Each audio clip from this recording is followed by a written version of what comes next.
I heard the landlady's heavy footsteps above me. Dr. Minot's I'd never heard, save for certain sounds, and some of the gasoline-driven mechanism. Since his step was soft and gentle, I wondered for a moment what the strange affliction of this man might be, and whether his obstinate refusal of outside aid were not the result of a rather baseless eccentricity. There is, I reflected tritely, an infinite deal of pathos in the state of an eminent person who has come down in the world. So Nexion and pathos possibly could be chosen terms for the Order of Nine Ankles as a result of Lovecraft novels. Not conclusive, but I might never have known that Dr. Munoz, had it not been for the heart attack that suddenly seized me one afternoon as I sat writing in my room. Physicians had told me of the danger of those spells, and I knew that there was no time to be lost. So remembering what the landlady had said about the invalid's help of the injured workman, I dragged myself upstairs and knocked feebly at the door above mine. My knock was answered in good English by a curious voice some distance to the right.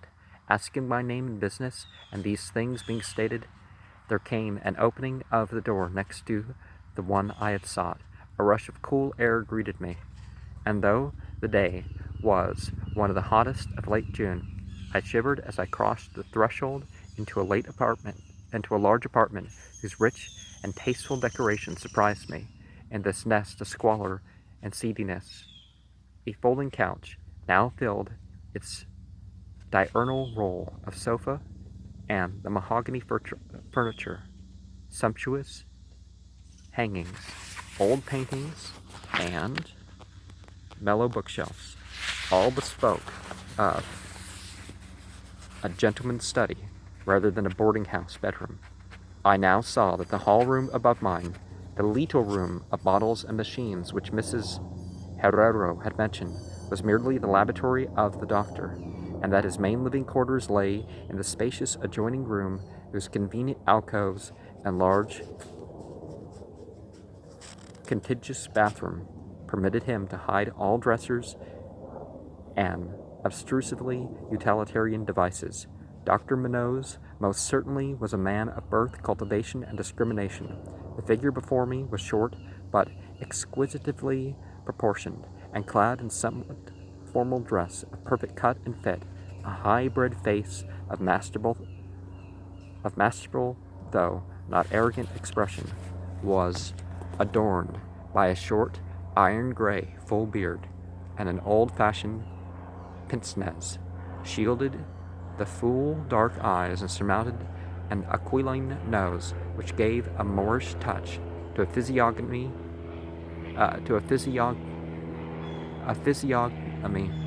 otherwise dominantly Celtiberian. Thick, well-trimmed hair that argued the punctual calls of a barber was parted gracefully above a high forehead.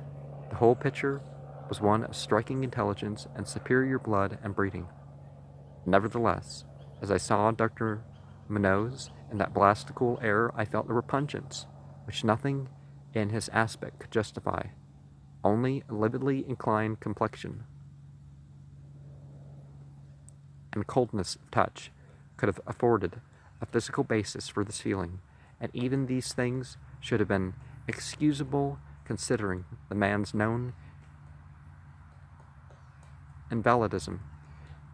It might, too, have been the singular cold that alienated me, for such chilliness was abnormal on so hot a day, and the abnormal always excites aversion, distrust, and fear. But repugnance was soon forgotten in admiration, for the strange physician's extreme skill at once became manifest. Despite the ice-coldness and shakiness of his bloodless-looking hands, he clearly understood my needs at a glance, and ministered to them with a master's deftness, the while reassuring me in a finely modulated, though oddly hollow and timbreless voice, that he was the bitterest of sworn enemies to death, and had sunk his fortune and lost all his friends, in a lifetime of bizarre experiment devoted to a bafflement and extirpation. Something of the benevolent fanatic seemed to reside in him and he rambled on almost garrulously as he sounded my chest and mixed a suitable draught of drugs fetched from a smaller laboratory room. Evidently, he found the society of a well-born, a rare novelty in this dingy environment, and was moved to unaccustomed speech as memories of better days surged over him. His voice, if queer, was at least soothing. It could not even perceive that he breathed as the fluent sentences rolled urbanely out. He sought to distract my mind from my own seizure by speaking of his theories and experiments. I remember his tactfully consoling me about my weak heart by insisting that will and consciousness are stronger than organic life itself, so that if a bodily frame be but originally healthy and carefully preserved, it may, through scientific enhancement of these qualities, retain a kind of nervous animation despite the most serious impairments, defects, or even absences in the body of specific organs. He half-jestingly said, someday teach me to live, or at least to possess a kind of conscious existence without any heart at all. For his part, he was afflicted with the complication of maladies requiring a very exact regimen, which included a constant cold. Any marked rise in temperature might, if prolonged, affect him fatally, and the frigidity of his habitation, some 55 or 56 degrees Fahrenheit, was maintained by an absorption system of ammonia cooling, the gasoline engine, of whose pumps I had often heard in my own room below, relieved of my seizure in a marvelously short while. I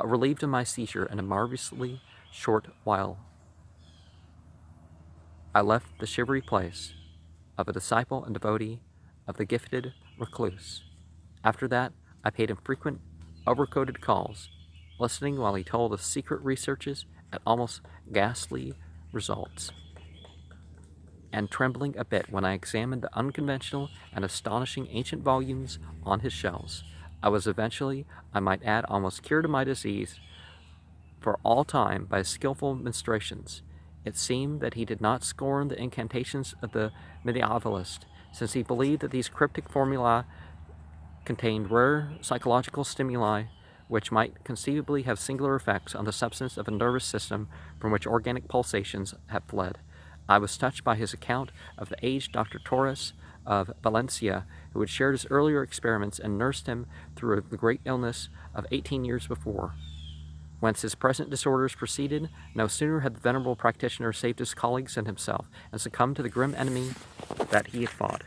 Perhaps the strain had been too great, for Dr. Munoz made it whisperingly clear, though not in detail, that the methods of healing had been most extraordinary, among the scenes and processes not welcomed by elderly and conservative gallants. As the weeks passed, I observed with regret that my new friend was indeed slowly but unmistakably losing ground physically, and Mrs. Herrero had suggested. The livid aspect of his countenance was intensified, his voice became more hollow and indistinct, his muscular motions were less perfectly coordinated, and his mind and will displayed less resilience and initiative. Of this sad change he seemed by no means unaware, and little by little his expression and conversation both took on a gruesome irony which restored in me something of the subtle repulsion I had originally felt. He developed strange caprices, acquiring a fondness for exotic species and Egyptian incense, till his room smelt like a vault of sepulchred Pharaoh in the Valley of the Kings.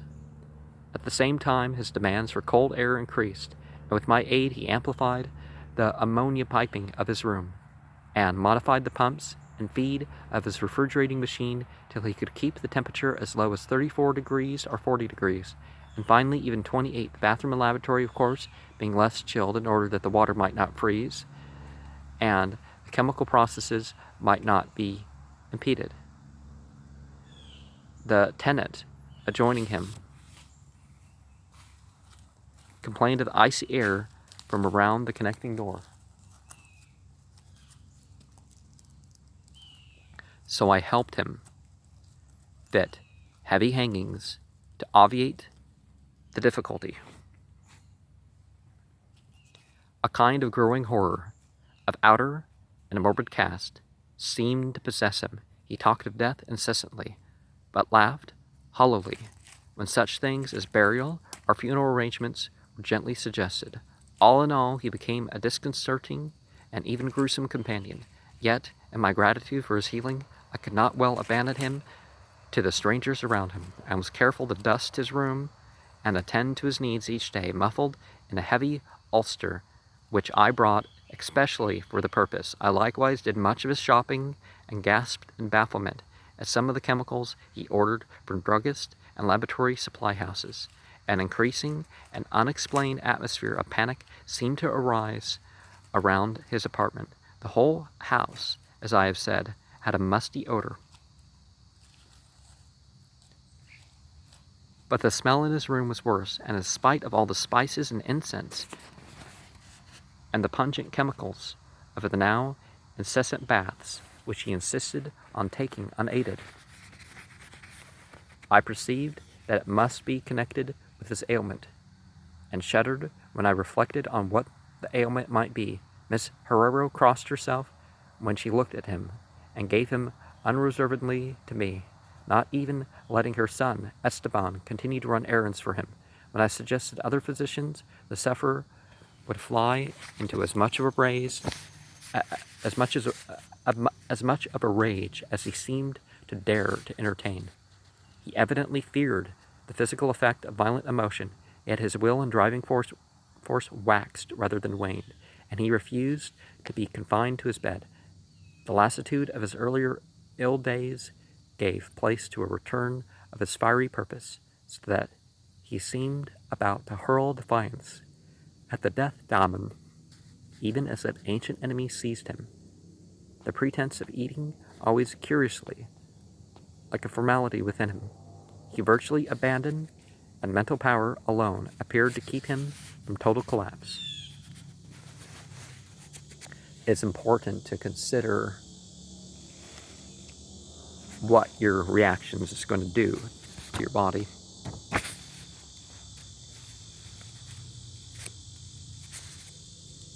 When you embrace your emotion, which you should accept your emotion for what it is, but the expression is something you can control. He acquired a habit of writing long documents of some sort, which he carefully sealed and filled with injunctions that I transmitted them after his death to certain persons whom he named, for the most part lettered East Indians, but including a once celebrated French physician, now generally thought dead, and about whom the most inconceivable things had been whispered. As it happened, I burned all these papers, undelivered and unopened.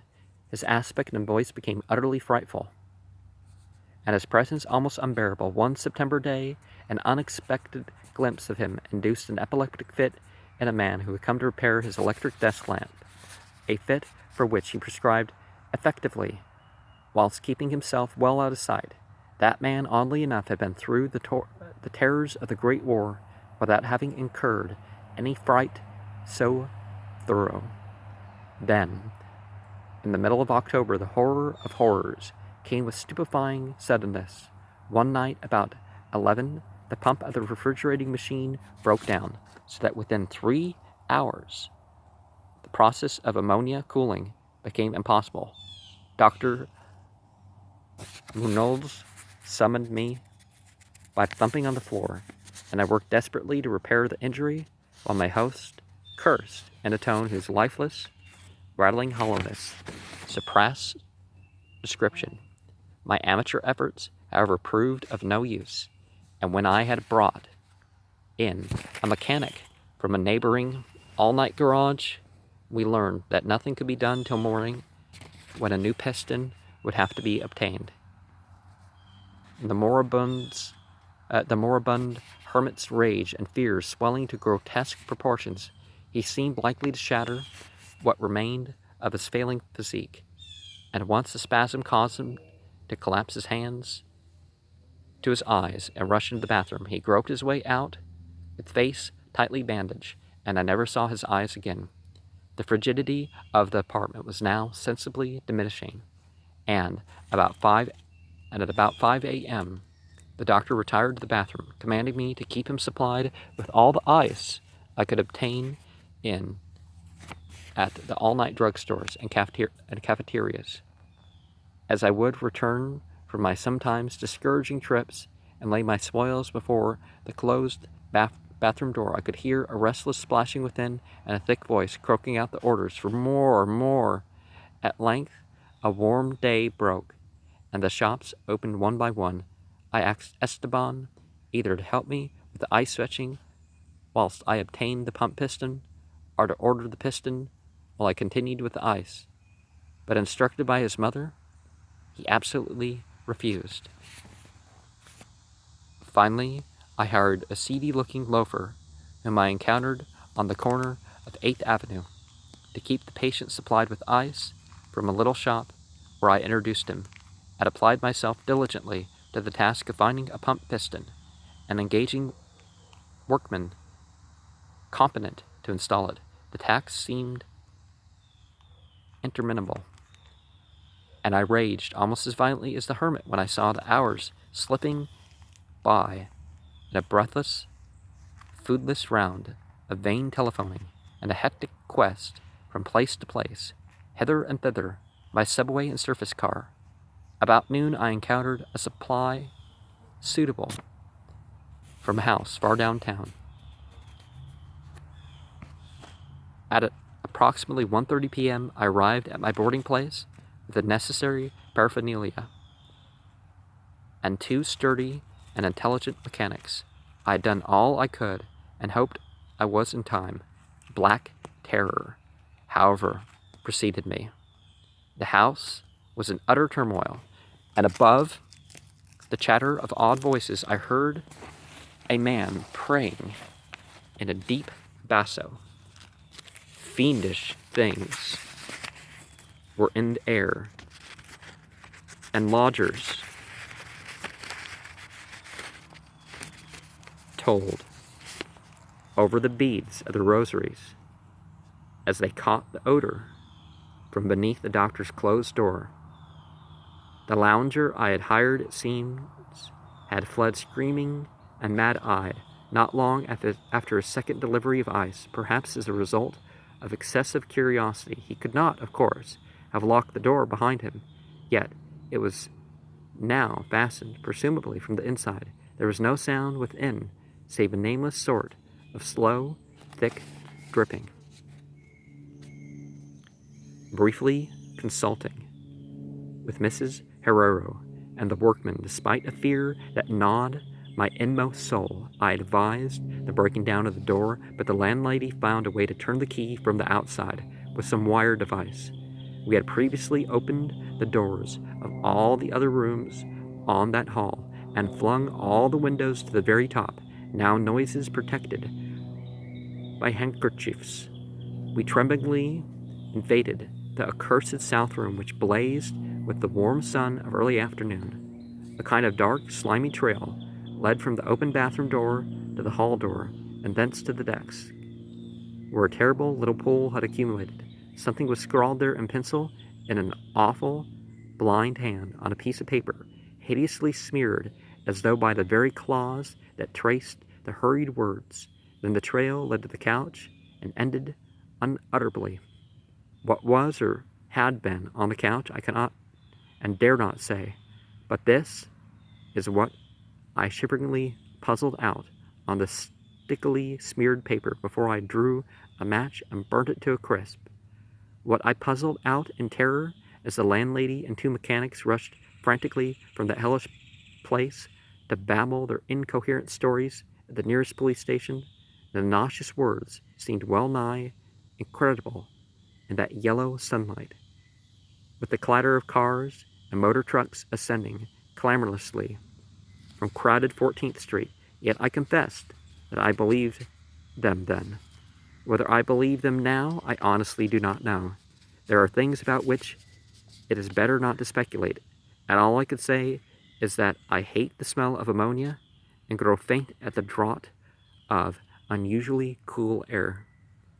The end ran that noisome scrawl is here, no more ice. The man looked and ran away. Warmer every minute, and the tissues can't last. I fancy you know what I said about the will and nerves and the preserved body after the organs ceased to work. It was a good theory, but couldn't keep up indefinitely. There was a gradual deterioration I had not foreseen. Dr. Torres knew, but the shock killed him. He couldn't stand what he had to do. He had to get me in a strange, dark place.